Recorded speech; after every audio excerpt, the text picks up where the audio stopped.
Jadi sebab itu dalam akidah kita kembalikan kepada Allah.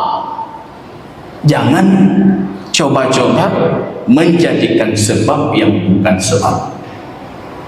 Tiba-tiba ini bisa mendatangkan manfaat, atau menolak kemudaratan, atau menolak barakah, atau membuat ini kan, memberikan ketenangan kan.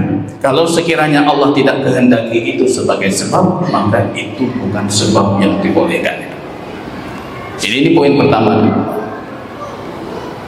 Jadi dari dasar teori tadi bisa kita klasifikasikan, kita bagikan. Sebab itu ada sebab yang boleh, ada sebab yang tidak boleh. Sumbernya Allah tadi. Kalau Allah bolehkan itu sebagai sebab. Kalau Allah tidak bolehkan, maka itu bukan sebab.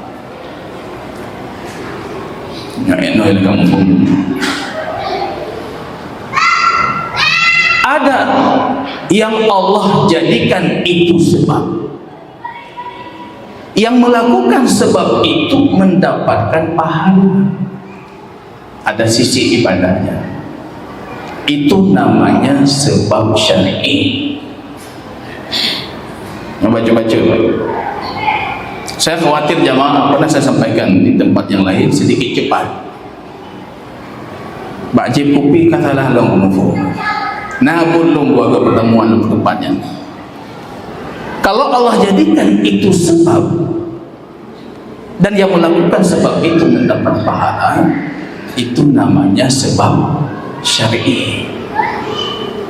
Hadisnya sudah pernah saya bacakan di ujung pertemuan yang lalu, ketika baginda Rasul mengutus satu batalion pasukan perang Sariyah. Sariyah itu pasukan perang yang tidak dihadiri oleh baginda Nabi. Kalau baginda Rasul ikut serta, namanya Ghazwah. Pergi mereka. Tiba di satu kaum, mereka butuh makan minum, minta dijamu. Rupanya kaum itu tidak mau menjamu para sahabat dan tentaranya Rasulullah.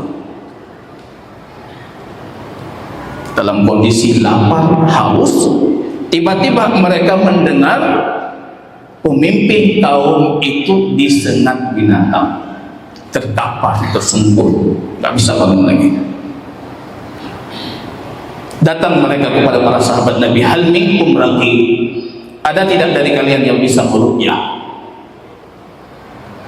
Tiba-tiba satu sahabat, dan dia tidak sadar kalau dirinya itu mampu itu dan tidak punya kemampuan itu, tapi tiba-tiba Allah ilhamkan dalam dirinya, dia mengatakan ana arqi, saya bisa. Kawannya kaget, tiba-tiba udah jadi meruqyah. Pergi beliau, dibawa oleh kaum itu untuk meruqyah pemimpin mereka. Sampai di sana, beliau pegang tempat disengat itu, beliau baca Al-Fatihah. Ini jadi pelajaran bagi kita. Ini sebab syar'i. Kalau Anda amalkan, Anda dapat pahala. Meruqyah diri dengan muawwidzatain, meruqyah rumah dengan Al-Baqarah, meruqyah rasa sakit, nyeri itu disengat dengan Al-Fatihah. Tapi sebelum meruqyah, beliau mensyaratkan, kami minta dijamu, kalian tidak mau. Aku tidak mau meruqyahnya kecuali dibayar. Ini dalil jumhur mayoritas para ulama yang membolehkan memasang tarif dalam mengajarkan Al-Quran ataupun ilmu agama. Kecuali mazhab Abu Hanifah saja yang tidak boleh pasang tarif. Pasang tarif itu ada deal sebelum kegiatan dilakukan. Tapi kalau amplop diberikan setelah kegiatan, itu bukan tarif. Itu semua membolehkan. Itu dalil boleh pasang tarif. Ditanyakan oleh kaum itu, apa yang harus kami bayar? 30 ekor kami. Nggak tahu minta rezeki, tapi surah Al-Baqarah lehlu kami. 30 ekor kami. Baik, kalau dia sembuh kami bayar. Itu namanya ju'alah. Dalam muamalah kontemporer atau muamalah klasik, ju'alah, kalau sembuh baru dibayar, boleh. Rupanya dipegang, dibaca Al-Fatihah, sembuh. bawa pulang dia kepada kaumnya, para sahabat yang lain. Para sahabat yang lain tidak mau memakannya padahal kondisi mereka lapar. Kita bukan ahli ruqyah. Bagaimana kita mengambil imbalan terhadap Al-Quran? Itu Pak Jo. Kembali ke Madinah, disampaikan ke Rasulullah. Baginda Rasul tersenyum bertanya kepada yang ruqyah tadi, wa may yudrika annaha ruqyah? Siapa yang membuat kamu mengetahui kalau itu ruqyah? Dia mengatakan, saya tidak tahu, tiba-tiba saya dapati dalam diriku seolah-olah aku mampu itu. Rasul mengatakan, jangan kalian bagi kecuali aku punya bagian dari 30 ekor itu. Lumbu-lumbunya. Karena Rasul yang mengajarkan mereka Al-Fatihah, beliau berhak untuk mendapatkan bagian. Itu namanya sebab syar'i. Ada nilai ibadah. Yang kedua, yang Allah jadikan sebab, atau dari hadis disebutkan itu sebagai sebab, tapi tidak ada nilai taqarrub, tidak ada nilai ibadah. Ini namanya sebab mubah, boleh. Apa itu? Bisa jadi kita ketahui sebab mubah itu dari sumber Nabi, hadis. Seperti al-hijamah, bekam. Bekam yang kedua, tadawi ya ibadallah, kata Nabi, kalian harus berobat. Bukan tawakal itu sakit Anda tidak berobat, cari obat. Wa afdalu ma tadawaitum bihi al-hijamah, dan sebaik-baik obat yang kalian cari itu bekam, kata Nabi. Ini sebab mubah, bukan sebab syar'i.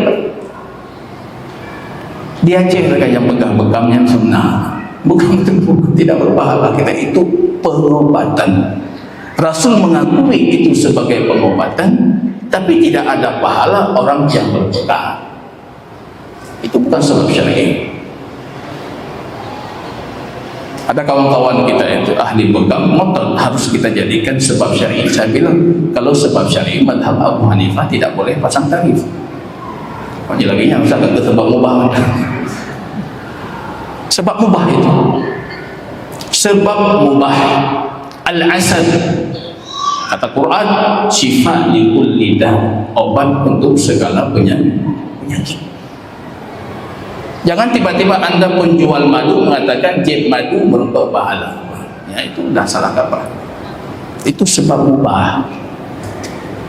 Apalagi sebab mubah yang diakui secara tajarub, eksperimen, penelitian, dibuktikan oleh manusia itu berfungsi sebagai obat.